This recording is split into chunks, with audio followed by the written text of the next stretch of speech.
All right, check it out. It's the Daboii Destructor himself, and I'm here to tell you about a fine, nifty product to keep your house and or creative workspace crispy, clean, and fresh. I just got to shout out this podcast sponsor, EnviroCleanse. They blessed us with one of their mobile air purification systems. This thing is going to neutralize all the odors in your space, whether it's some wet shoes, a blunt, cigarette. It's going to purify the air. I've been using it for a couple months now, and I haven't got kicked out of this spot yet, so I think it works well. Make sure you use the discount code below. Shout out EnviroCleanse. Let's get right into this pod. All right, Free Smoke the Podcast. Tuned in, round 2. Sitting here with my guy Remedy. Yo. Appreciate you for pulling up. Every time, man. We sat down maybe a couple days ago, tried to shoot this podcast, and we did a solid 45 minutes, which I thought was great, but it ended early because unfortunately I had someone book in the studio and it was all just kind of fucked. So I'm glad we were able to sit back down before you dip back to the bay. For sure. And chop game, because we were talking about in the last pod.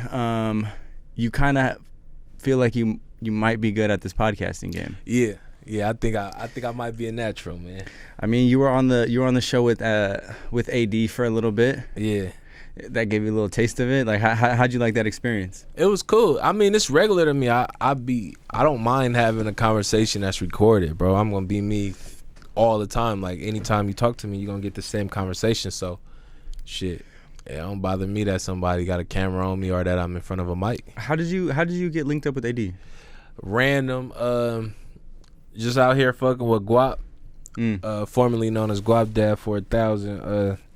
Running around, and me and his manager Sam, we end up going to a celebration for DJ Amen. It was his birthday at Dave and Buster's, and ATEOTD and a few other characters was up there. So that's my initial way of meeting them. So you had never met AD before that? Nah. Holy shit. We got a lot of mutuals though, but I never met him. Wow. And then you guys were just partying that one night, and then yeah, like it was just some random ass shit, and then I guess, we playing around and it's just hella little shit going on and niggas just get to talking and shit. So I'm guessing like they felt, that I was cool or that my vibe was cool. Also, being in a chair, you always, ironically, you stand out. So they was a little interested in my situation and what I could do and what I couldn't do and all that type of shit. And shit, once they seen I just was okay with being still myself and still fucking with it, I think that naturally, built a connection. We all followed each other and all that kind of shit, You feel like a lot of people, wherever you go, they kind of have the same questions about your story. For sure. And shit like that. For sure. Especially after they notice that I'm still me. Like, I don't want to paint this picture like everybody be depressed and shit, but it's a lot of people in wheelchairs that slow their life down or that like don't want to continue living in a normal way, I guess. And I still do. I want to be everywhere. I want to go places. I want to do shit. I want to live my life and all that type of shit. Yeah, for those who don't know, who aren't familiar with Remedy, let me just give you some background.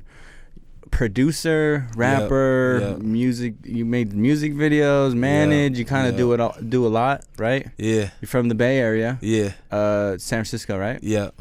And you're in a wheelchair, to just be for blunt, sure. Yeah, so like sure. I know people might not notice now because we're in the office chair, but you've been in a wheelchair since 14 years old. Yeah. Damn, man. And we got to talk about that on our first take, and you talked about it on at the end of the day. But I mean, it's always the same questions. Kinda, but I don't mind them because I understand that it's gonna be always somebody new watching. Somebody who don't know who I am, don't know my story. So if I gotta tell it 1,000 times to get to 1,000 different people, I don't mind. Like, you feel me? I know the power of my story and my perseverance and shit like that. So I don't mind continuously telling it. But it's normally the same questions for sure. Well, I gotta ask about that day, bro. Like, what happened? Long story short, it was late. My mom used to work at the rec center in my hood. I left the rec center, was supposed to go straight home. She told me to go straight home. But my brother wanted to go to the store. He ended up asking me to borrow some money. Long story short, me not trusting him, I ended up going to the store, buying whatever he wanted to buy, whatever. And on the way back from the store, I noticed the car looking sketchy, basically. And I tell them, like, watch out for that car. But even though I said that, I still was bullshitting. So, like, we walking from the store.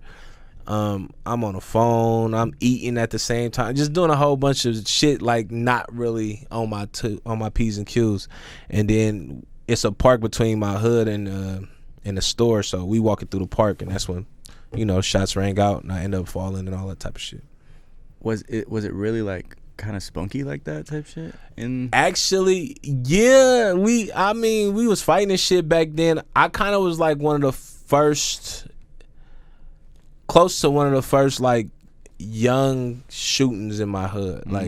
Like it was people 18 and shit like that going on, but like the beginning of like the 13, 14, 15-year-olds getting like shot or shooting people, I kind of was like one of the first ones over there, so that kind of sparked it up. And this was in San Francisco? Yeah. So do you feel like people kind of associate San Francisco with kind of being more on like the gentrified white person, tourists, you know what I'm saying? Because it's what's promoted.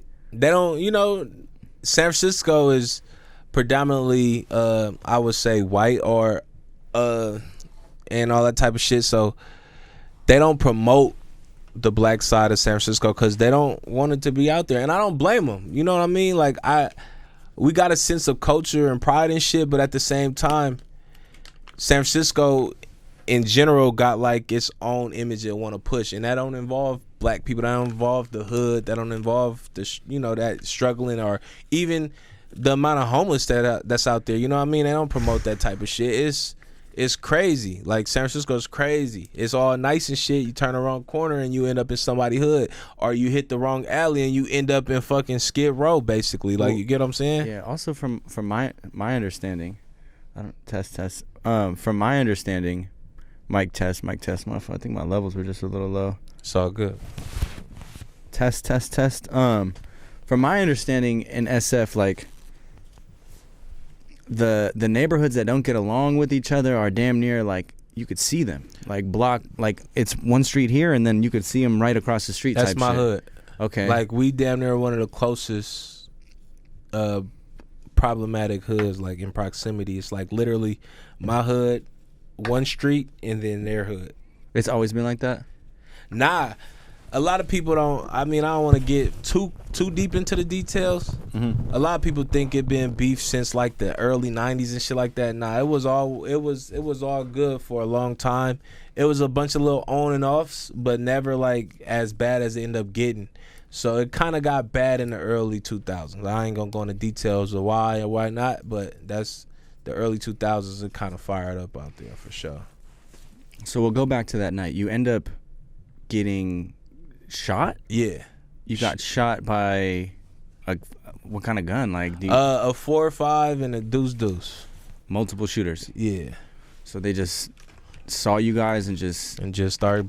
All I heard was I heard pops whistling and shit hitting poles and shit. Really? So once I started running, and then I know where I just fell. I didn't really feel like the bullet go in, or like, I guess my adrenaline was too much going on, but I just fell. And shit. And when I looked up, I seen everybody I was with, they still was running and shit as they should have. And then holy shit, they stopped shooting, and then all the people I was with came back and seen that I was laying there. Holy shit. Yeah, it was nuts, dude. So then you just get rushed to the like. Kinda. I'm out there for a minute. Do you feel like you're about to die? Nah. It's crazy. Like, the whole time I'm breathing and talking and shit, I'm like on the phone with my dad. It's like hella shit going on at once. So it's like I'm aware that I'm shot, but I'm breathing and shit normal. It's like no trouble. So I didn't think I was gonna die at all. Like, I didn't have no fear of dying right there. I was just like, damn, why this happened to me? Like, that's just where my head was at. Wow. Could you walk after that? Nah. It was immediately from the jump type shit, right? So yeah, but so my legs was like I said, I didn't feel the bullet hit me on it, but my legs was like tingling like fuck. Like, wow. If your shit go to sleep, times 100. Like my shit was just on fire, tingling. So I knew something was wrong with my legs. I thought I got shot in my legs, and I'm telling my brother like, "Oh, I got shot in my legs. I can't get up." And then I'm trying to get up at the same time, but he like, "Nah, just lay down, you know." Damn. Just waiting till the ambulance come. And how old were you when that happened? 14. 14. Yep. And you know, we were talking about it in the last pod. You were doing sports before that. For sure. So before then I was playing basketball, football, and all of that shit. Actually, my basketball season in my freshman year just had ended right before that happened. Like and literally like the week of that I played my last game and it ended around and there. Sports was your shit. For sure. Like, What'd you play? I played basketball, football, baseball, shit, anything that I could get into I was playing, but once I was in school playing, it was just basketball and football. Wow. Yeah. Wow, man, that shit is nuts, man. Yeah, man. So then, how did you get into the music? So after I got out the hospital and everything, you know, I'm in a chair now, and life different. You know, I'm not able to go play basketball like I used to. Like I used to literally walk around with a basketball and shit all the time. So I'm not able to go play basketball. I'm not able to go play football. So I went through like a little dark space there, like not knowing exactly what I was gonna do in my life. Well, I'm sure. Like, how did you even cope with that? How did you deal with that, man? Shit, a lot of nights, I ain't gonna lie, a lot of nights crying and shit. I spent a lot of nights crying and shit. But the people around me that stayed down with me through the whole situation, they never treated me different. So that kind of helped me get back into being me, basically. Like, you know, a motherfucker in a chair want to get coddled. Oh, could you get me some water? They're like, nah, you go in there and get it. Or, you know, you want to go here, you go. Like, you feel me? I ain't doing that shit for you. And at the time, I might have felt like, damn, they doing me wrong. But when I look back at it, they was just making sure I stayed myself and I didn't start depending on people for my life. Like, you get what I'm saying? Yeah. But long story short, Wow. like I said, I went through like a little dark phase there. And then the whole time I always listened to music. I always was into music and shit and had people who did music around me. So I guess I just picked up on the habit as I got a little older. I mean, the Bay Area is so rich in culture and art, and especially hip hop and shit. Sure. What was the hip hop scene like out there during those times? Mob Figures. That's all I used to listen to. Jacka, Hustler, like that type of shit. I mean, the Pack and it was like the tail end of the hyphy movement. So the Pack and all of that shit was still going on. And Young Kurt, Young Kurt and Young Bari. And like the early show banger and all of that, like that was going on at that time. So, Bro, yeah. what was SF like in the hyphy movement? Damn. Because I mean, it was. I think it was nuts. SF really wasn't hyphy. Well, it was Oakland. It started out in Oakland, right? No, that's what I'm saying. Like the Bay was assumed to be hyphy. Yeah. SF really wasn't like for no games back then. Like. You know, like, you see sideshows and shit. That was all Oakland shit. Like, animated, bro, my mama, that's all Oakland. Like, San Francisco was always, like, I heard it was to the point. I heard it was SF kind of had the dope boy player vibe. For sure, get your money right. Like, these rims are nice. I might not slide. I might not, you know? I ain't hit no donuts because these motherfuckers just costing me hella money and shit like that. And I heard the sideshow, you got to have bars to spin some shit in the city. Because some of the intersections are tight. Small. Super tight. And you got like hills and shit. Yeah. But I ain't gonna lie, the city wasn't all the way like that. Now, did we support it? And was we a part of it? For sure. Like the music and everything. Like, but I don't know. Like just the lifestyle of what I guess people claimed or deemed to be hyphy. San Francisco wasn't all like that, bro. It was like you said, get your money. Player shit, and then like I said, in the early 2000s it kind of got nasty. Like a lot of niggas dying, a lot of people dying. Like it was bad. Wow. And not even to take away from Oakland and shit. In the hyphy era, it was hella niggas dying in Oakland and shit. Like that shit seemed fun, bro. But niggas at them sideshows and shit was getting killed. No, I've heard. Was getting robbed, killed, beat up, all of that shit. And I'm not painting it to be the worst thing ever. because I think in life is always balance. So as fun as it was is as dangerous as it was. You feel me? Like that shit wasn't what it was put out there to be. Like, I feel like a lot of people think of certain shit one way because of how it's presented. So like hyphy might have seemed like a bunch of clown shit, but the real energy of hyphy, being hyphy back in the day, like when it first was introduced to the Bay, like, oh bro, hyphy, he with it, like that's like with the shit. He's hot. Like, he a hothead. Yeah. He on that, like he Really? hyphy. And it turned into the dancing and fun and shit. Yeah. But the original was like, nigga, he hyphy. That nigga on that. Wow. I never knew that. Yeah. Hyphy movement. Yeah. What a fucking movement, man. They turned it positive, I think, in certain senses, which is great. It made it more appealing to the masses. Yeah, because I mean, I'm just so curious because you were there firsthand. You experienced it, or just the Bay? Because I mean, I was gonna say, because like for instance, me, right, when the real essence of hyphy, like when all that shit was going on, I was still 13, 14, 15. So it's I was experiencing it to an extent. It's motherfuckers that was out there like 20.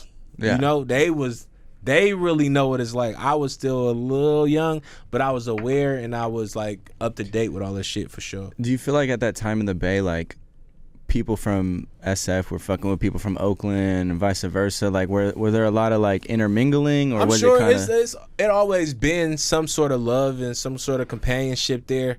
But what I will say, like downtown San Francisco wasn't a place to be for Oakland niggas. I ain't gonna lie to you. Like, it used to be a lot of like little weird shit like that. Like Oakland niggas will get played downtown, or Oakland niggas will come to the city and play some niggas downtown, or city niggas will be in Oakland and get played out. Like, it was like a lot of that because it wasn't as connected as it is now. So like you felt like, I guess, if you was from over there, or if you was from Oakland, or you was from Richmond, and you did something to somebody from San Francisco or from another city, it ain't no repercussions because ain't nobody coming for them niggas all the way out here. You get what I'm saying? Yeah. Now the Bay is way smaller, so it's like a city nigga might be extra respected in Oakland, or Oakland nigga be like the nigga in the city and can move around and be in different hoods and fuck with different niggas. It's like everybody know each other now. Yeah, it's like for me growing up in Sac, I just kind of grouped the Bay Area as like the Bay, you know? Yeah. But, you know, being out there and talking to people from there, I kind of get that vibe where it's like everyone kind of... Yeah, everybody kind of mind their own you shit know? and do their own shit, Which, for sure. I mean, but it kind of parallels like people growing up in LA too. Like, they just kind of stick to their neighborhood, stick to their area. For sure. You know, and that's like you said, how you think of the Bay is how I was thinking of LA when I was younger, or when I before I started being in LA a little bit. All this shit was just one big LA, and I didn't, you know, you don't really know. Nah, that's facts. I was just like, Long Beach is LA, Burbank is LA. All of that shit. shit is different, and all of that shit got different politics and different movements and different, like, you feel me? They on their own shit, but it's a lot of intertwining and intermingling going on too. So, you know. Nah, that's real. Definitely nowadays, I feel like a lot of people are more open to work with each other and, you know, bridge the gap. Like, I love seeing Bay dudes out in LA and LA dudes in the Bay. That's, or you know, Sac to the Bay, bro. All that shit. Like, it'd be big. It takes that shit to really grow. Yeah. You know that, like, all right, bro, let's boss up, you know, and make some money together, despite if we're from fucking some other spot. For sure, you got to, cause you gonna hit a ceiling where you from. So when you hit that ceiling, you gotta maneuver. You gotta go somewhere else and build there like you built at home. Like, you get what I'm saying? Yeah, man. I mean, I think especially for artists in the Bay, like, sometimes that's all that, like, that ceiling is just, they're known to have that ceiling. Yeah, you gonna hit it. You gonna be hot. Like, if you, like, for instance, if you got a quote unquote turn in the Bay, like, you the hottest out. You got a good 6 months of being like ultra hot. Then after that 6 months, somebody else gonna come around and start edging their way up. And if you don't make your move before they become the hottest out, your time is essentially over. Like, you plateau, or you just go down and nobody really give a fuck what you're doing no more because it's something new and hot out. So while you hot, you gotta strike. You gotta move around. You gotta go make these connections. You gotta go to LA. You gotta go to Detroit that fuck with the Bay sound. And you know, you just gotta go, or you gotta go Northwest and Portland and Seattle and all of these places that fuck with the Bay. You gotta go build elsewhere to where if you ain't so hot in the Bay, you still hot there. You still hot down here. You still hot in Phoenix. You still hot in Vegas. You know, you gotta really expand your career, bro. Like, especially if you're gonna do it independently, you gotta expand yourself. No, I totally agree, but let's be real. Like, I feel like a lot of dudes from the Bay didn't have that mentality for a long fucking time. I think they still don't. I feel like people claim the independence and be ready for that shit, bro, but for one, they don't have, like you said, they don't have the mentality to go build elsewhere. For one, because they feel like they the nigga at home. They don't want to feel like a new nobody somewhere else. It's an ego thing. I think it's also a slight hint of ignorance, and I don't mean that in a bad way, but like they don't know how to build. They don't even know how they got to where they at in the Bay. Like, you get what I'm saying? Some people don't know the steps to building somewhere else. They also don't have a business intact and not taking care of whatever team it is they might have. You feel me? And that make everything short-lived. If you're not taking care of your people, they're going to be your people while you hot. But once they used to working with you and they can move on to something else, they're going to leave you. Yeah, I feel like learning the game nowadays, it's you could get put on way quicker than it takes to learn the game. You know, or what you mean by put on? Like somebody helping you get there? Not put on, but like blow up. That's what I mean. Oh yeah, you know, not sure. put on, but blow up. Like you could get really your shot too early. You could really like be in your garage and not know shit about any of this shit. Mm-hmm. Make some random song and blow the fuck up, and then just get taken advantage of. You feel like you had to learn the rule, like the game, the hard way. Mm-hmm. And it was a good thing though.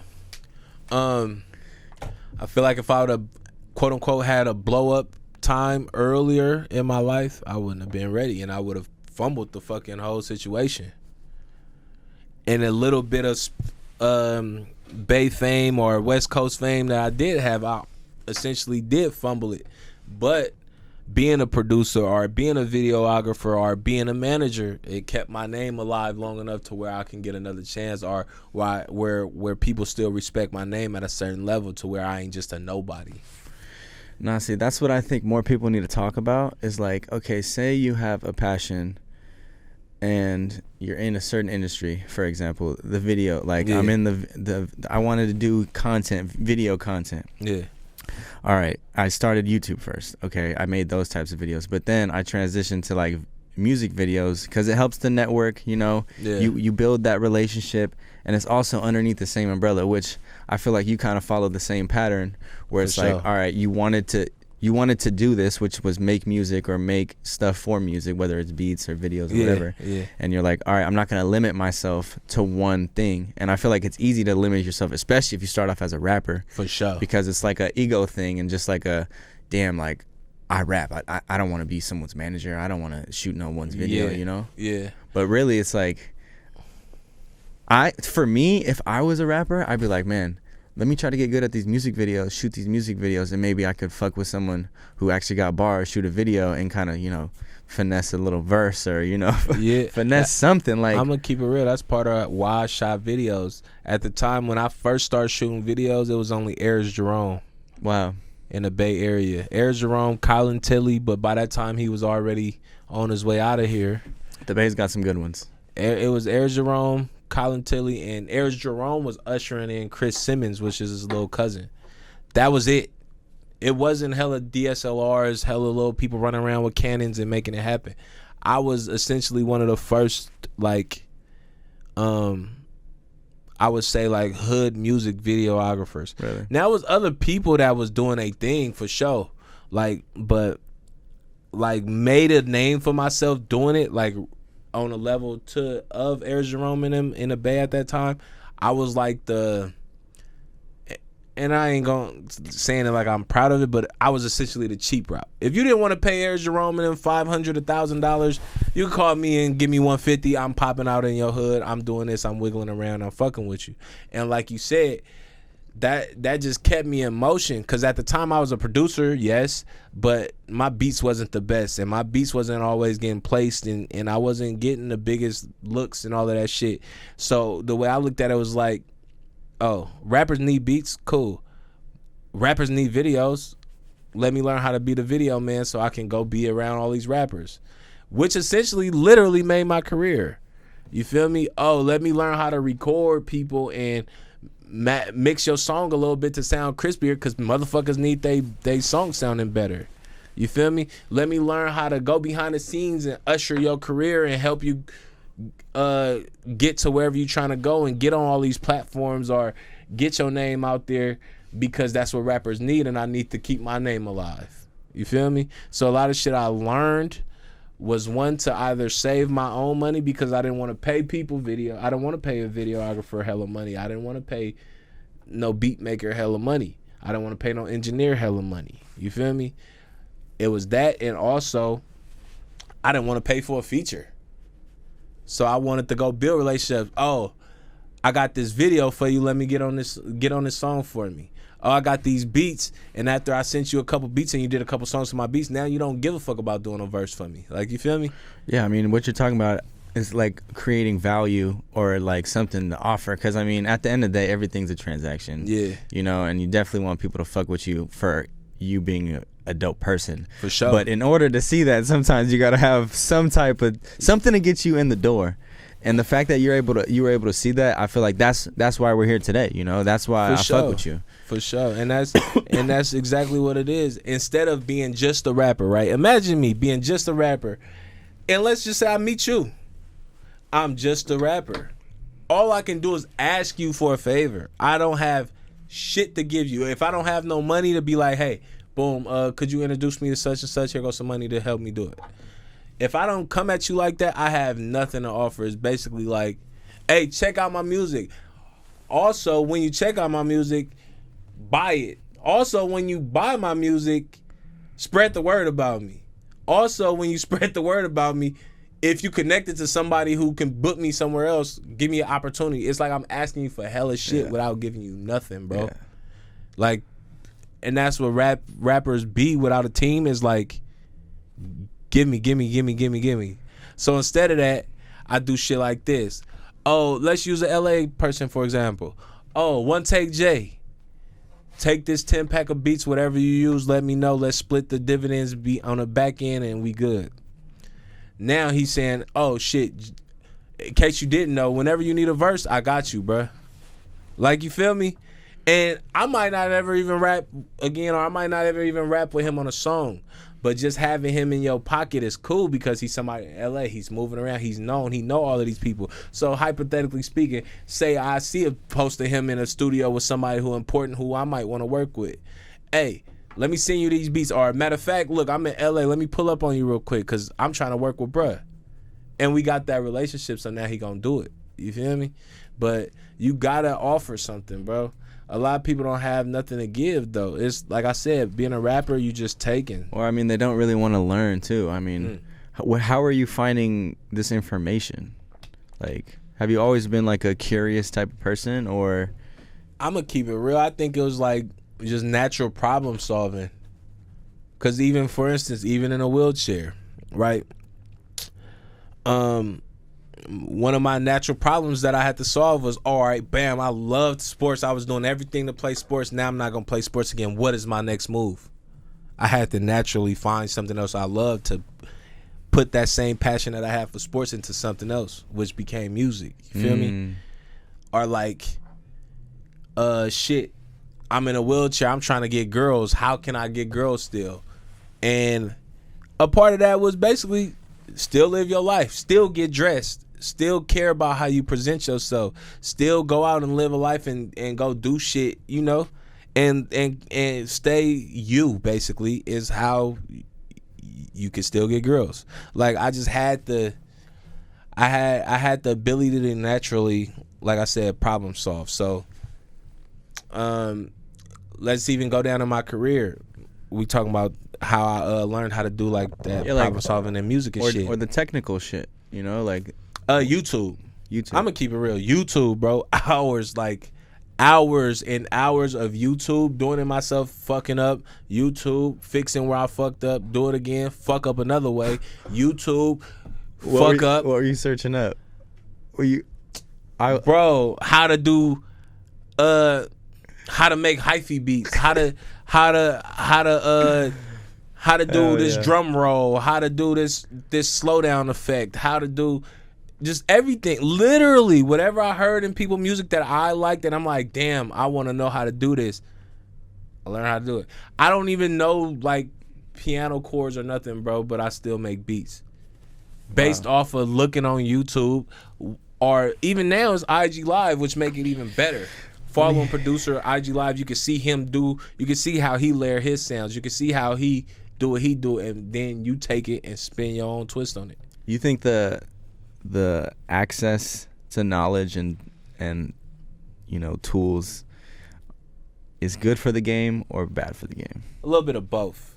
I think, like I told you earlier, when it came to like the hyphy movement, I referenced it, balance. So is it good? Hell yeah, because it ain't nobody in your way of what you trying to do. Thanks. It's people giving you the free information, the free game on there, and it's for you to take it, assess it, and move with it as you please. You feel me? Yeah. But the downside about it is, it's like a sense of entitlement or a sense of a lack of urgency, because you know it's always gonna be there. So like, for instance, somebody trying to learn beats. That's interesting. Somebody trying to learn beats, you kind of know, like, okay, I can go to YouTube and learn beats, but I'll do it tomorrow, or I'll do it next month, or I'll do it next year. Like, you know it's gonna be there, so you don't have that same urgency, and that's dangerous. That's why I said it's a balance. Like, it's great because you could do it, but then it's bad because you feel like the information is just there, so you're not in a rush to get to it no more.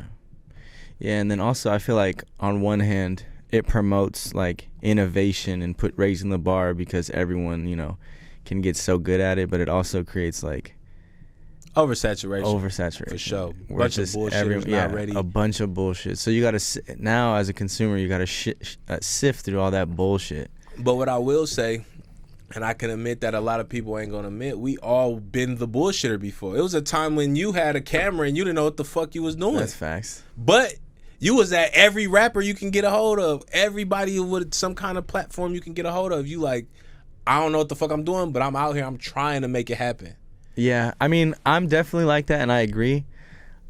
I feel like also a bad thing though, nowadays these fools just get a camera and think they're video directors. Yeah. Like, you gotta learn the game. You gotta understand how this shit works. You gotta have respect for this craft. Because if you don't, like, you're doing it for the wrong fucking reasons.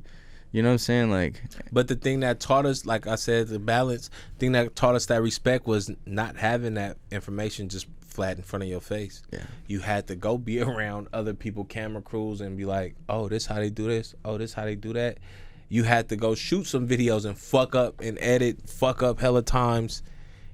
Now it's like, literally, I can search Canon 5D versus 1D versus the A7S 3. I go pick up one of them. All the games. Yeah, I go, all right, this one the best one. I go buy it. I go buy a lens. What's the best lens for? I go buy a lens. Oh, this how I edit the videos? Cool. This how I shoot scenes, and this is how music videos supposed to look. Cool. So yeah, you gonna feel like you're a videographer already because you have all that information available.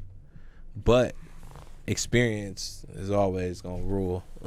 You definitely gotta go out there. You gotta go try some shit and fuck up. Like, when I first started shooting videos, bro, I got videos in my phone still of, like, I just was taking a trip to the store, bro, and just recording everything on my way to the store just so I can edit it and see what it looked like. I was recording my partners smoking, recording my partners playing hoop, anything. This before I was even making $1 from this camera, bro. That was early on the wave. Recording anything, bro, just trying shit just to, all right, boom, if I edit it like this, da-da-da, or this color correction way look cool with the light, but it look bad at nighttime. Wow. Or color correcting on After Effects is taking me way longer. I need to just learn how to color correct on Premiere Pro. Yep. Like, you feel me? What was your director name? Remedy Visions. Remedy Visions. Hell yeah. What time? What period was this? This had to be 2010, 11 until Shit, I ain't shot no music video in years though. The last music video I probably shot was something for like Roach Gigs and them Goomba Squad. I used to do like a lot of inside work with them. Wow. But I also, the last video it took like that I really edited is probably one of mine. Or I did a documentary for Lil Bean. I had his cameraman shoot it all, but me and him sat in a room and edited it up and all that shit and put it on YouTube for one of his albums. That's tight. Yeah. Damn. So what'd you think of our edits? Didn't we do we did the Lil Bean Zaybang? We did a music video. Oh no, that was hard. I was fucking with that. That man. was hard as fuck. That was so sick, man. That was hard as fuck. If you was ass, I would have told you. Or I would have told them to tell you, like, don't put that out. Because that's what I'm kind of like the asshole. I was the asshole in that situation. So I would have had to be like, hey, Trev, I ain't gonna lie, you cool, but this video's not fucking we with ain't fucking with that. Well, especially if you have background as, like, creating videos, too, you know? Yeah. Like, then you look at it way different. Yeah, I'm hella, like, particular for sure. I'm like that guy. Like, you run a video across me, I'd be like, nope, we need to change this one frame from 103 to 105. Just change that one shot and we good. Like, you ever had any moments where you wanted to give up on this shit? Hella, but not hella. So, give up, nah, but it was times where I feel like I lost it, if that makes sense. Like, you know, you just don't feel motivated. And then, like, when you do try to go make a beat, when you do try to go make a song, you don't have the words, you don't have the sound, you don't have the, like it just don't sound like you in it. Sometimes it's hard to be creative, you know, like, yeah, if you really think about it. I mean, for me at least, sometimes, like, I go through those issues for sure. But I think a part of this shit is doing it when you don't want to. That's something I had to learn. Like, as much as people and artists don't want to think that something is a job, this shit is all a job, bro. At the end of the day, you get to a certain point, it's going to turn into a job. You're going to have to do a bunch of shit you don't want to do at all times. And if you're not able to do it, you ain't going to be shit. Well, I mean, that's one thing that's scary about the industry we're in, where it's just like, you could have success, but I mean, that shit comes and goes real quick. You know, like, if you compare it to someone who works at a company, they get raises, they gradually work up doing the same, not the same shit, but in the same environment. Yeah. Like getting that hit, you're not guaranteed that next raise. You know what I'm saying? No, but I think if you stay consistent with whatever it is you do, you at least stay afloat to keep your name around to be able to maybe get that raise in the future. Because you can have a hit. It's hella people. Like, for instance, Knick Knack from the Bay.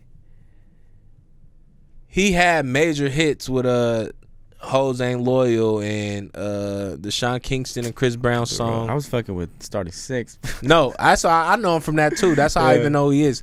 But he had the big Sean Kingston, Chris Brown, These Hoes Ain't Loyal, and all of that shit. Shit all the way up to DJ Khaled, Migos, and Justin Bieber #1 song. Like, wow. And even to this day, Knick Knack ain't like got no hit right now, but his name is good enough in the industry because he's so consistent that tomorrow it can be a song released produced by Knick Knack, shoot to #1, and he gotta eat right back in a mix. That's all. In my opinion, that's what you gotta do. If you stay consistent, even when you don't want to do this shit, like you said, and motherfucker be down and out, real life shit going on, make you not want to do this shit no more. As long as you still find a way to get to it and stay on it and stay consistent, your name gonna linger around enough. That's all you can ask for. For instance, my name been around in the Bay for fucking 8-9 years. Like, it's so many artists that was out when I first was starting that nobody give 2 fucks about right now. And you started out as a producer? Yeah. But even when I started rapping, like in 2011, 2012, like it's people from that time that know, like, bro, they couldn't buy 1,000 views. Like, you feel me? But my name is still relevant. It might not be like, oh, he the hottest rapper out or nothing like that, but the hottest rapper know who I am and try to come work with me. Yeah, it's because you're selling the tools too. You got the tools to get to, like, mine the gold. I always do this, like, reference, you know, like, or this comparison. It's like the gold rush. You know, people went to go search for the gold. Some struck money, But the ones who were selling people tools to search for the gold or setting up Got businesses rich. around it that set it up for a long time. Mm-hmm. You know, and that's kind of feel like what you do and kind of what I do too. It's like we sell the tools too. We're a part of this process, whether we're in front of the camera or on the mic or not. You know, like you're gonna need someone behind the scenes to help. This is a whole creative process. For sure, and you will want to have someone who's tested the test of time, like to surpass the test of time. Also, somebody who experienced it. You've had to deal with some bullshit ass sessions before. All the time. To this day, this shit is annoying, bro. I be in there half sleep, but shit, it is what it is. Like, it's kind of like now, especially if I end up managing somebody, it's kind of like the athlete who turned into like the broadcaster. Like, you see Tony Romo in the NFL is like an amazing broadcaster. He calling the plays before the play even happened type shit. Or like JJ Redick, and he's got that in the field experience. Yeah, and all these people, they like were players. Now they turning into broadcasters. Me managing somebody's like, oh, I was you already. I was young in a bay trying to rap and turn into something. I know. I've been through this. It took me 2 or 3 years to do this, but I could do it for you in 6 months. Because you got the resume, the experience, you know? The knowledge to fast forward it. And that's what I tell people. I tell people all the time, if I decide to work with you, it's not like I'm making you. I don't want to make you. I'm not making shit. I want you to already be doing what you're doing before I get to you. But what I can do is fast forward the process of what you're doing. I can make, like I said, something that will take you 3, 4, 5 years. A relationship will take you that long to make. I can get you that relationship within a couple months for sure. Do you feel like it's hard to kind of pitch an artist on that? Because, you know, nowadays I feel like everyone kind of feels like they have something to offer, and, you know. Yes and no, because as well as I'm sitting here telling you what I'm doing, I can bring you to my house and make you a banger. Literally from my house, and we can put it out, and I can get it played on Cameo, that's another home turfing on Friday. See, that's like, a cheat code. That's what I'm saying. So instead of me like these selling other the people, tools, man, you gotta sell the tools. The guys. Other people just telling you, "Oh, you don't believe me? Pull up on me." There go a beat. Oh, you just made this song? This motherfucker slap. Hey, C. Lee, play this on Thizzler tonight when you open the show, just to see what people think. Hey, DJ Hella Eerie, can I get this on home turf? I got a clean version for you. That's 2 big ass platforms in the first day we make the song. If I wanted to press that button, like, you get what I'm saying? So a motherfucker could tell you everything, but it ain't too many that could show you. And if I was trying to manage artists, I'd do more showing than telling. But I'm not even on that hype for real right now. I'm on my own shit. Do you feel like the Bay Area is like lagging in the content creation space? Mm-hmm. Everybody too cool. It's not enough people being themselves, and if they are being themselves, they don't want to post it. Everybody want to be themselves in private. Yeah, because I mean, it's kind of like it could be seen as corny. You know what I'm saying? Who gives a fuck? Well, exactly. That's how I feel at the end of the day. But I know I've been there sometimes where I'm just like, fuck, I don't really want to film in front of these people because, you know, everything is corny until it delivers, bro. Everything is bad until it delivers. A motherfucker might seem thirsty, right? Imagine this with a bitch. A nigga be in her DMs on her phone, texting her all the time. All of that shit is bad. So, say a bitch put out the screenshots. This nigga was on me. He keep trying to talk to me every day. And then a nigga respond, but you let me fuck. It don't matter. None of that shit matter. The results matter. Like, I scored. I did what I came to do. No matter how long or what it took me to get here, I did it. I did what I did. Now, some people gonna have something to say about how you got there. But by that point, what does it matter? Because I'm here. You feel me? Yeah. So, like you said, it might seem corny to be a content creator, but it was. I feel like it's definitely shifted. I mean, look, you got Burner doing like a weekly show now. Mm-hmm.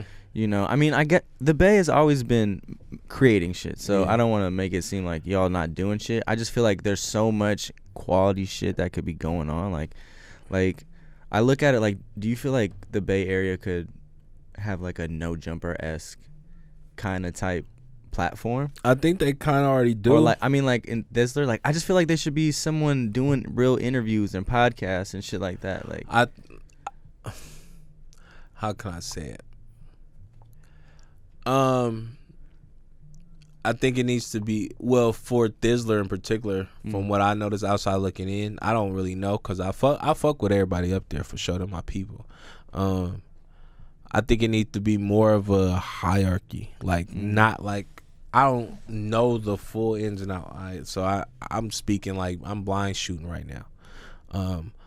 But it seemed as if it's like the main dude, I don't want to say his name because he don't like to be promoted and shit like that, but it seems like it's kind of like authoritarian, like he's end all be all, which is cool.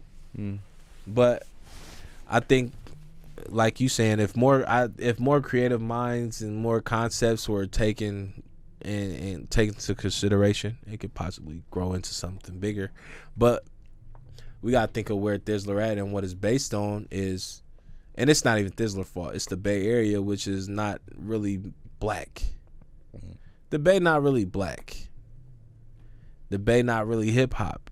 It's really tech companies and like poppy, and the Bay, like, just in its core. You feel me? Like, for instance, Atlanta is black. Like, their main source of music in Atlanta is hip hop music. That's what they fuck with. I mean, the Bay is like a melting pot. You're gonna find all types of cultures, I'd say. Even, you know, Black is one of the lowest percentages in the Bay. well, yeah, I'm sure. So if it's not a lot of black people, and don't get me wrong, I don't want to just make it just about black people, because, you know, the Mexicans, Filipinos, Asians, Samoans, all of them, they all support and fuck with us, and fuck with artists, and fuck with people in the Bay in general. But when it comes to hip hop culture, the Bay ain't built off that. The Bay is literally known for the tech industry. You get what I'm saying? It ain't gonna be like No Jumper. No. LA is big enough and it's known for entertainment. Yeah. LA not built off it's not built off nothing but entertainment, literally. So a big podcast or a big platform out here makes the most sense, because it's always entertainers here. It's built for this. Yeah. Out there, it ain't made for that, because the majority of the people don't give two fucks about hip hop. That's what I feel. I mean, I feel it, but you got the car culture out there in the Bay. You got good food. You got, you know, Yeah, you got a lot of shit to make content around. But I think there's just so many legends that's like that stay in the Bay, live in the Bay. A lot of culture that needs to be shared on YouTube, man.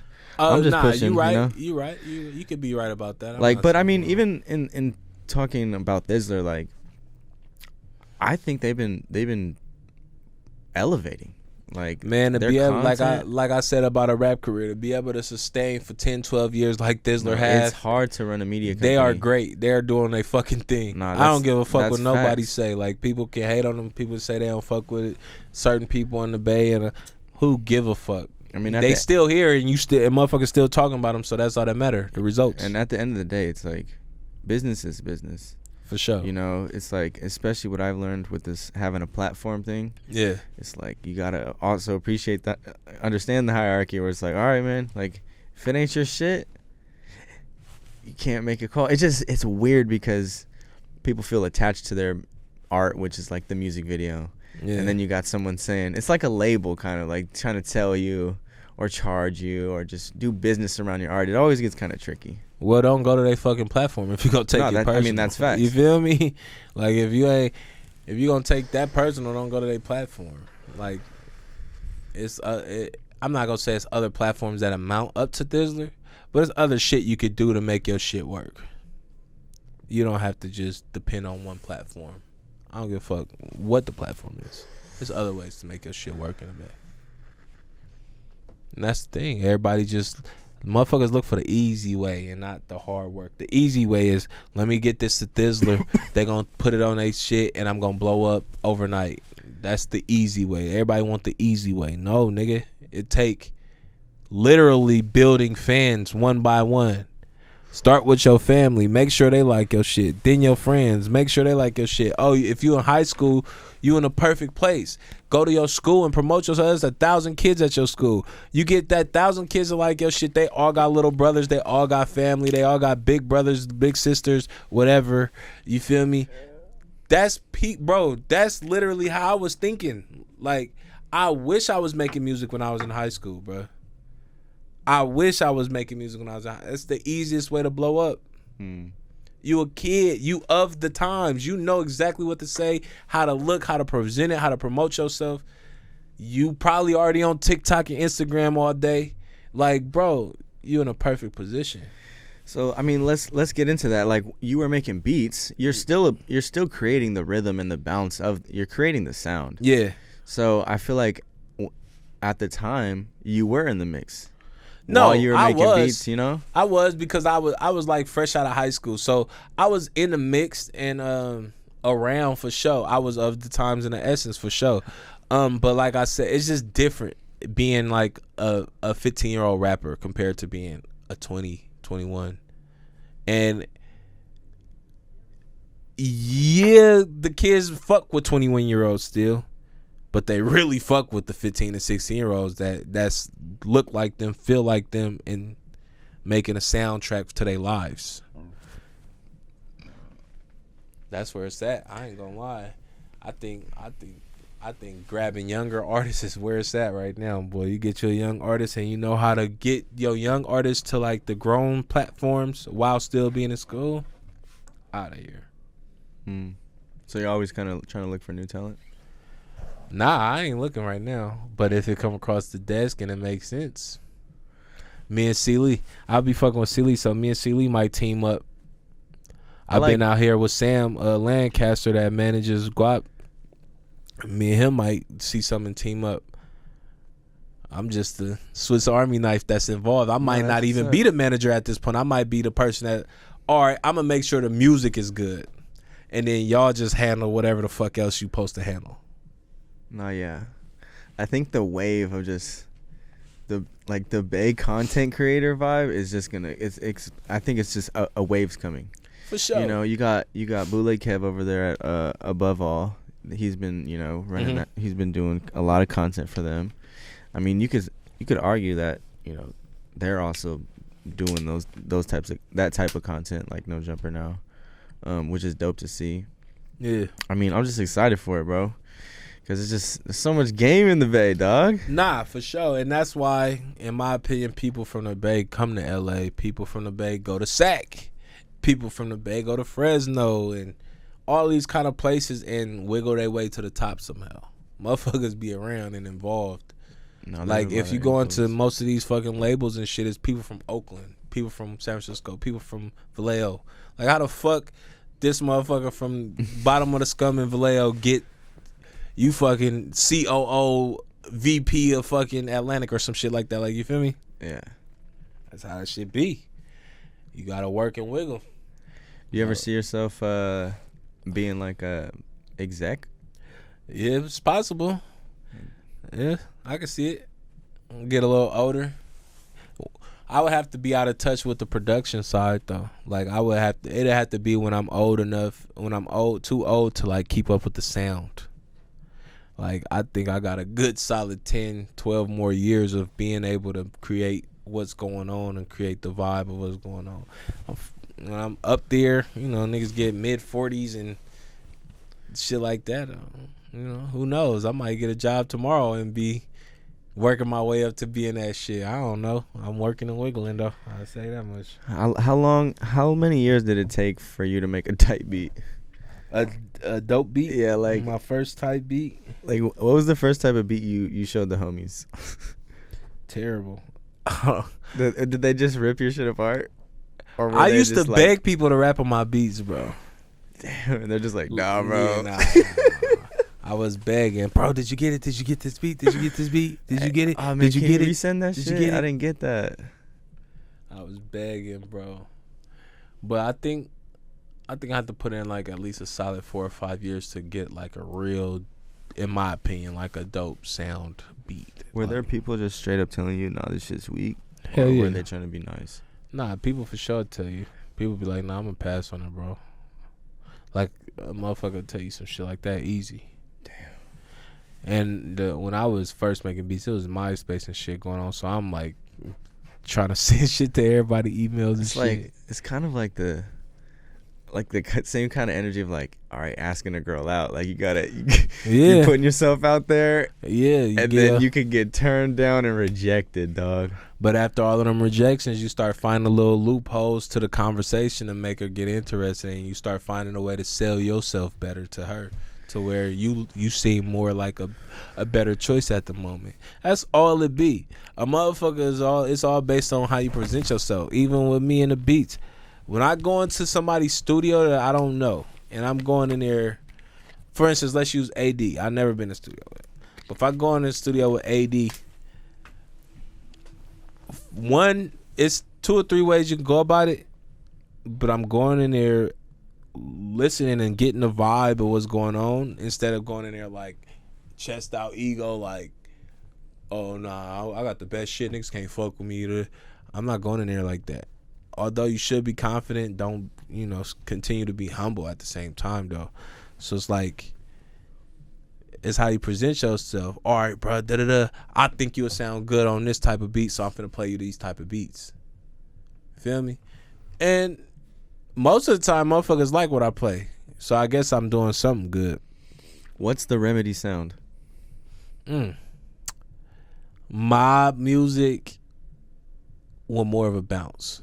So a lot of the mob figures type music, a lot of my beats, I feel like the Jack or somebody would have rapped on it, but they're faster, if that makes sense. Do you feel like you can make any type of beat? Nope. I'd be jealous of hella people beats because I don't know how to make them. Well, I'm talking just in terms of like sound. Like you could, Like, like a if I motherfucker asked you say, for like a "Hey." Lil Uzi type beat, you could cook me up one or not? Oh, it probably, or if not instantly, it'll probably be like, give me a day to listen to the sound and go through different artists that's similar to that artist, and then okay, I'm gonna spin it my own way, for sure. How do you like making music? What you mean? Just making music in general? Like the creative process. You like being around people? You like being Hell yeah, I solo? like being in the studio. Because I think I'm more of a producer than a beat maker. I like arranging a song. I like giving you a direction, I feel like a lot of people just be having sporadic ideas when it comes to song making.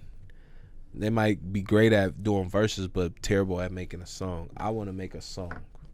Make it about something, give you a direction, and then you use your rapping abilities to make that direction sound amazing along with my beat. Might got a hit.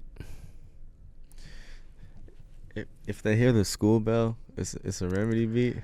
Well, that's what it used to be. People They got my school bells and sound kits and hella shit now, bro.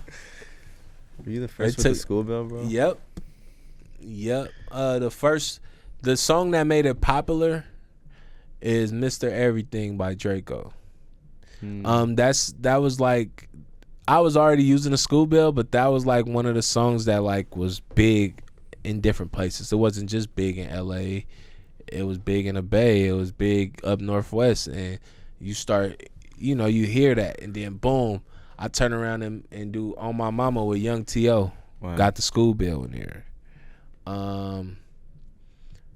Then all the Zay Bean shit got the school bell in there. You feel me? So wow. After all of that time, people start just putting it in their beats. How'd the Drakeo thing come about? Hella random. I think I just randomly heard one of his songs. I don't remember exactly which one it was. I searched him up on Instagram. Holy shit. And then I commented on his page like, "What's up, bro? I got some beats. Let me sing you some beats. Da-da-da. I'm from the Bay." Then he just hit back on the Instagram comment like, "I know who you is." And then he recited one of my verses. What? Like a line or two out of my song.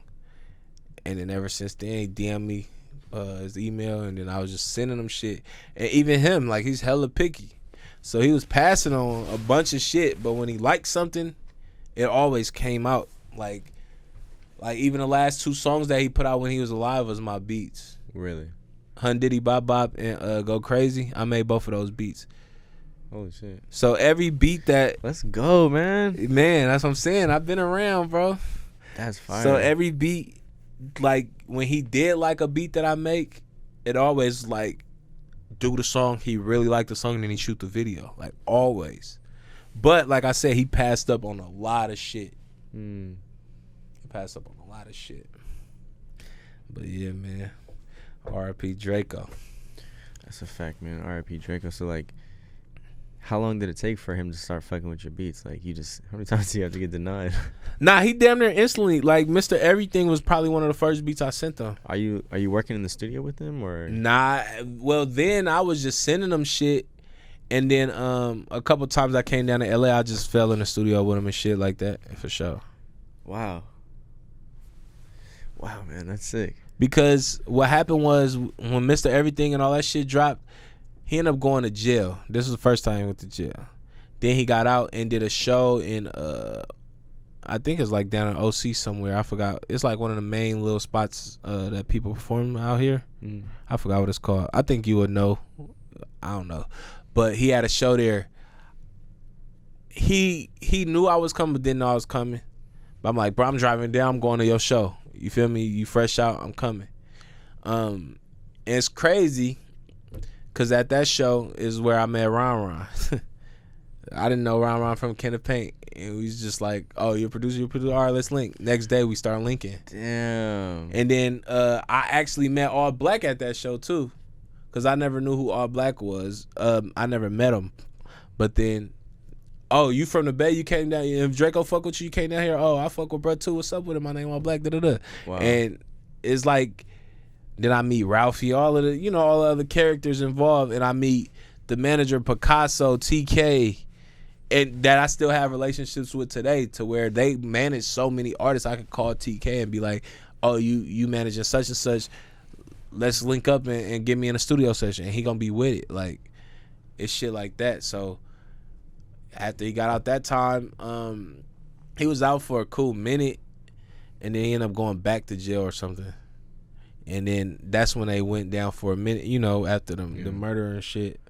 And after that, I just sent him more beats, and then when he got out, he just was fucking on my beats a little heavier. I ended up coming down here again and in with him and Blue Bucks Clan. They did a whole tape together. And then it'd be crazy shit like this when I go there and I meet Chop Squad DJ, and Chop Squad DJ hear me playing the beats for them. He like, bro, what's your number? You gotta fuck with me, like. And that's it. It's just like, that's just my whole career, bro. Just meeting people and just locking in because of, for one, I think it's the wheelchair, so it's gonna get you. And then, as well as the wheelchair, then I come play something, or I come in there and the show fire ass something. beats talking like, shit, dog. Yeah, that's what I'm saying. It's like, oh, not only is he in a wheelchair, he by himself. He drove up here by himself. He coming with slaps. Let's go. Who is this nigga? Let's fuck with him. And that's how, bro, that's been my whole wiggle. Hey, what's it like when you get that song back and it's just hard as fuck? Like, a lot of times I don't get it back. Like, I don't hear shit till it come out. Really? A lot of people don't show you the song until it come out. Fuck, so you have to learn when everyone else learns, low key. Yep. But what's it like first time hearing that shit? I be juiced. Like, did you know? Like, do you know songs are gonna be big? No. I'm gonna tell you the truth. I ain't gonna say I hated it, but On My Mama by Young T.O., I didn't like the beat. I was making, that's when I was like heavy in my own rap scene, so I was making beats and rapping as soon as I liked the beat. For one, I didn't like the beat. They actually sent me back that song, On My Mama. I didn't like the song. I did not like it. See, it's literally, this was, I don't know when that song came out, probably like 2014, 2015. C. Lee had to tell me, like, nah, you tripping, that's a banger. What? And I'm like, nah, this shit weak. Because SOB came out with all like the fast tempo Detroit sound and shit. So I'm like, why would he choose this beat, and why would he go like this on this song? And it just sounded different than everything else they did. Lo and behold, he put that shit out. That shit went up. So you learned to love it? Or The you song still grew don't on me. fuck with it? I don't. It's cool. The song grew on me though. The song grew on me for sure. But it was just crazy to see like that was one of the moments like, damn, I don't even understand what's going on. Like these young niggas different. Like I don't like it like that, but a motherfucker going up, so it is what it is. Wow. Yeah. What are some of your biggest songs? That hella shit with Lil Bean. Hella shit with Roach Gigs. Man, we gotta get Lil Few Bean in things here. with Draco. Yeah, Bean will come up here for sure. Few of the songs with Draco. I did Beautiful Struggle with Mozzy. Fire. Me and June, and we did Circle Smaller Than a Dot on our first album. When we first So you were came coming out. to SAC and working too? Hell yeah! I used to be at June house for weeks. Wow, really? Hell yeah! I used to Man. be. Me and June used to just be in there knocking out music. I used to be Bro. at that man house for weeks, bro. Bro, In SAC. June I had a on the beat girlfriend out has there made and some everything. Slaps. No, June is nuts. Bro, He's nuts. Like he's think- amazing, bro. bro. I He- want to say he made that Property of the Av beat. I don't know. I think he probably did. Dude, that shit was so hard, man. He shout out June on the beat. He's nuts. June been nuts. That's why we linked. Like it was crazy. I don't even remember how I met June. Probably through like Shoei or somebody. I met Davo through Shoei for sure. Like it was like Shoei was already in SAC wiggling around. So by the time I came out there, and then I had like the little twerk songs popping. So like all the SAC people knew me, and I was performing at all like the little parties and shit. So like I met June through that. I met Shoei through that. No, I mean I met Davo through that. I met Mozzy at June house, fresh out. He came over there with a book full of papers. He writes his shit on paper, right? I think so.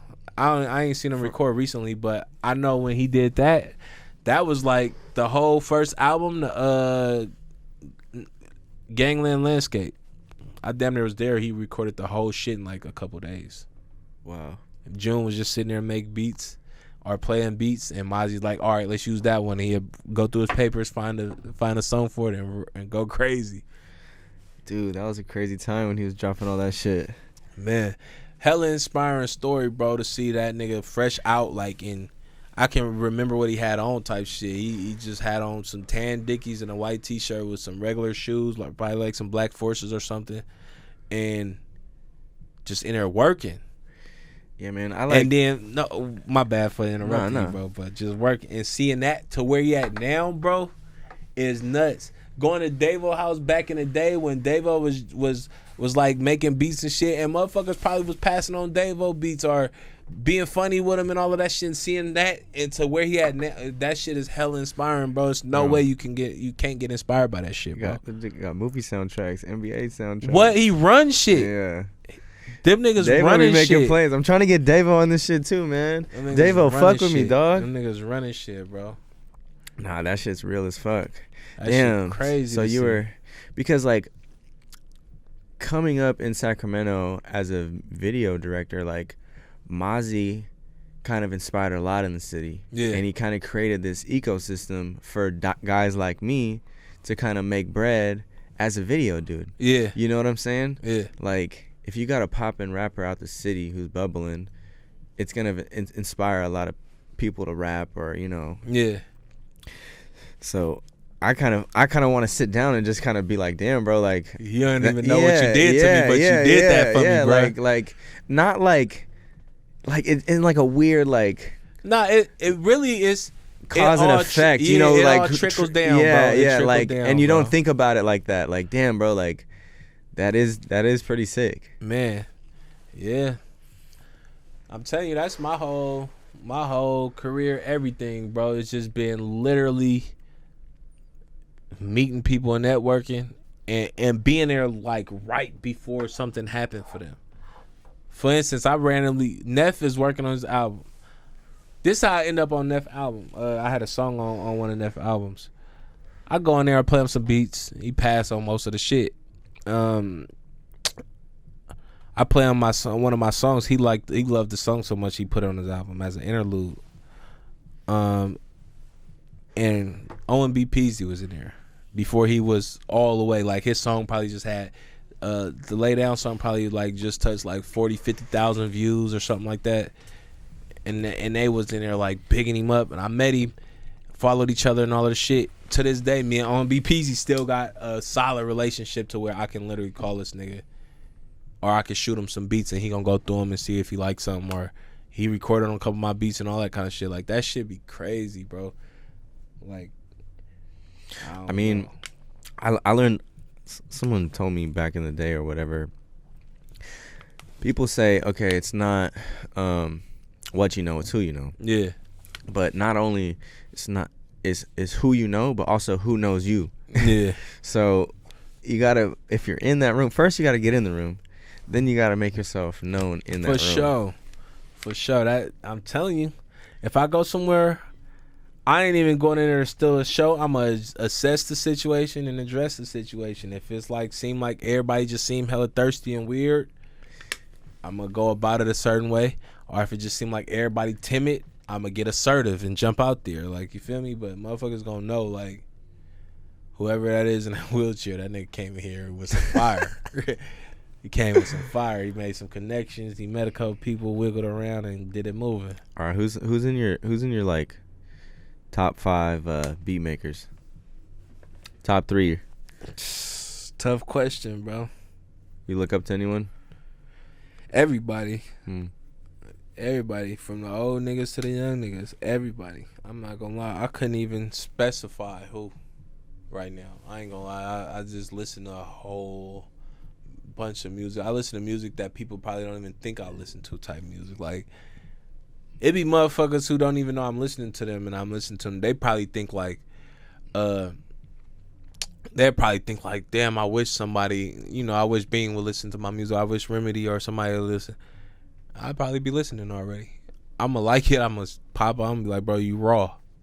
But I tune into a lot of shit, so I don't know. I can't really give like a top list right now of just. What about rappers though? With even then, off with. God, man, come on, man. It's hard.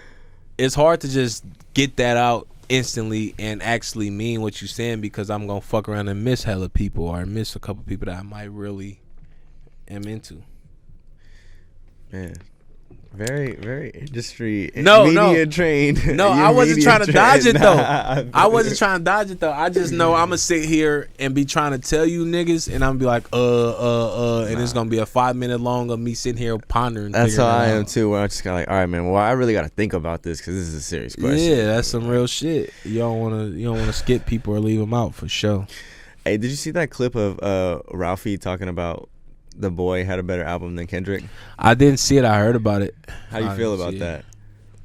If that's his opinion, that's what he like. You feel like people can have opinions like that nowadays, or Yeah, you should be able to always have opinion. That's why Ralphie a star, and most people who talking about Ralphie ain't. That's all it be, bro. If you yourself and you consistently being yourself, you'll be all right. I mean, I kind of feel him in the sense of like, okay, in terms of like, I mean, I can't even judge the art like that, but like, I'm probably replaying Daboi's album more than I'm replaying Kendrick's right now. Yeah. Everything ain't for everybody, hard, bro. It's cool, and that's cool. Everything ain't for everybody. Different people got their own opinions. People like and relate to different shit, and that's cool. Like, I don't see why it'd be a big deal, but it be that. I guess the internet turned it into like, I don't know. Once it's a trend to like something, you can't champion something else type shit. That's weird. He probably never said the album was ass per se. Did he say that? Did he say it was like it was weak, or did he just say he'd rather listen to Daboii than Kendrick? I don't know, man. I'm gonna be real. I asked you about some shit that I didn't even see about. I just seen the headline too. See, we in here talking some shit we don't know shit about. Man, come on, bro. Let's get messy, dog. Fuck it. Nah, I ain't tripping, but shit, if that's what he into, that's what he into. Like I said, that's why Ralphie is Ralphie, and most niggas who in the comment section ain't shit. Sorry. Having your own opinion is that much of a difference, bro. I swear to you, being yourself is make that much of a difference. You feel like you thinking about maybe getting into this content creation game, like that's gonna be an issue? Issue for what? Like relationships and shit like that. Like Nah. like. Cause You're not gonna be a young the Flacco shit out here. No, fuck no. But the shit I say to people, like I don't see myself going online and being like saying no outrageous weird shit. Also, I come from up under some real ass shit. Not saying I gotta be the ultra real ass nigga, but I just know code and conduct in public settings when it come to like certain topics. Like, you feel me? No, that's what I think you'd be good for, man. Yeah, that's what I'm saying. Like Because I'm gonna say some shit, and I'm gonna say enough to where it's entertaining, but I'm just no boundaries and shit. Just me personally, because I know what I would take personal. So I'm be like, I ain't gonna say that because I would take that personal. Yeah, no, I definitely. Unless I really feel like that, and then be like, fuck that nigga, fuck that nigga. You feel me? If I want to say it, nigga, that nigga ass, nigga, tell him come see me, nigga, I don't give a fuck. Then it'll be that. But if it ain't that, then I ain't gonna come with that energy for people. It's just I think I would address a lot of shit with my own personal opinion though, and I know that might even ruffle feathers. But at that point, it is what it is. You mad because I think something about something? Fuck it. Nah, man, we definitely you gotta come back and visit the studio, bro. We'll get another, you know, it's good another podcast in. I good. definitely think you could be successful in it, man. Yeah, it's about being well rounded for sure. And you know, I think having insight as creating in the art as in the industry, yeah, being creative in the industry, you have that insight, and I think it's just good for the conversation. You know, yeah, and you could joke around too. For sure. Got a few giggles for niggas and shit, man. got a few. Hey, yeah. Before we wrap up though, you got a favorite cereal? Yep. Changed though over time. All right. I need it. Come on. I used to love honeycombs, bruh. Ooh. I don't know why. Cause they not even like a well-known favorite, but I used to love them. I'm traumatized though. I remember in the hood. I'm gonna take you through my cereal life. Honeycombs. In the hood. This one I was like, I had to be hella young, but we had roaches and shit. And when I poured out the honeycombs, some roaches came out the box. I never ate the bitches again. I didn't eat them till I got older. I love the taste though. Honeycombs are amazing. Wow, man. What's another cereal? You didn't deserve that, bro. Yeah, nah, not that. You didn't want to end that relationship Scar like for life. that. Scar man. for life. Scar for life. I'm gonna go as of right now. Cereal. Come on. I ain't even ate cereal in hell long, but I'm gonna say Trix or Cinnamon Toast Crunch. Solid choices. So Cinnamon Toast Crunch was like, as of recent, it's kind of like, you know, the go-to, or French Toast Crunch. You know, the little French fuck toast. yes. Cookie Crisp too. There's some couple cool ones in there. Bro, Fruity Pebbles. I fuck with Fruity Pebbles. Fruity Pebbles, they get soggy, bro. If you don't eat them fast enough. You gotta have technique. Yeah, I don't got the technique. You know, that's just like cornflakes. They get soggy. But I also like white people ass cereal, like Honey Bunches of Oats. That shit is fire. I used to catch some of them sometimes. Yeah. For sure. But Trix, I fell in love with Trix, and after I got shot and was in the hospital, I used to always want hot chips and Trix. I had to stop fucking with Trix when they stopped doing the shapes and they turned into just the balls. Oh, I didn't see. That's how long it been since I ate them. Trix hella good though. No, that's facts. Like, I don't know what they be doing to their cereal, but they cereal hella Straight good, sugar. bro. Straight fucking sugar. Honeycombs, bro. Honeycombs is my life, bro. Them and I don't even know if they make them no more, but they was called Golden Smacks. I remember those. That was pretty good too. That was pretty good, bro. Favorite cereal is hella random. I know. I had to end it. What's with your favorite candy? It depends if I'm in a chocolate vibe or a gummy vibe. Usually I'm in a gummy vibe, so I fuck with like some like those variety packs of the gummy bears type shit. They got like the twin snakes in them, and like the gummy bears and the rings and shit. Yeah. Oh, so you talking about like sharks and all that type of shit? Fuck yeah. Them motherfuckers be hella good. I fuck with those. But if I'm doing chocolate, I'm gonna do a cookies and cream Hershey's bar. I might not even do chocolate like that. I fuck with OG Red Vines. Red vines. Classic, straight to the point. The Great licorice, or some Starburst, the favorites pack. I fuck with Starburst. Skittles are fire too. Yeah. Go to. I'm old fashioned with my candy, man.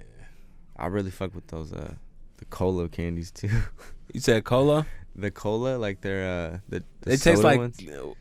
They're like just gummy what ones. What do you be eating, bro? Hey, they're fire. They're fire. They're fucking fire. Man. Well, shit, bro. I appreciate you pulling up. It's all good. You know, Bay Area to Sacktown to LA. Hey, tapped in. Hey, look, ain't this crazy? It's a motherfucker from Sac and a motherfucker from the Bay sitting right here from LA. Right in LA. That mean we wiggling. That Come on, man. No. Sac wiggle though. I'll be out here. We do. Sac wiggle. It's some wigglers in Sac. Like Sac got wiggle, bro. They be getting around. I fuck with it. That's a fact, man. Cause you know we are well rounded too. For sure. So it's like, all right, you gotta sprinkle everything in Sac for real. Yeah, man. Shout out to Sac, bro. Yeah. I fuck with Sac. Sac was the first place I ever had groupies. For real. Your first as a Bay Area artist, your first groupies is in Sac.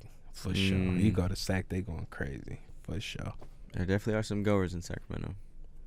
Yeah, Sac pretty cool. They treated me right in my early music days, man. Sac was pretty cool. You were making beats with June out there, fucking groupies. That's crazy.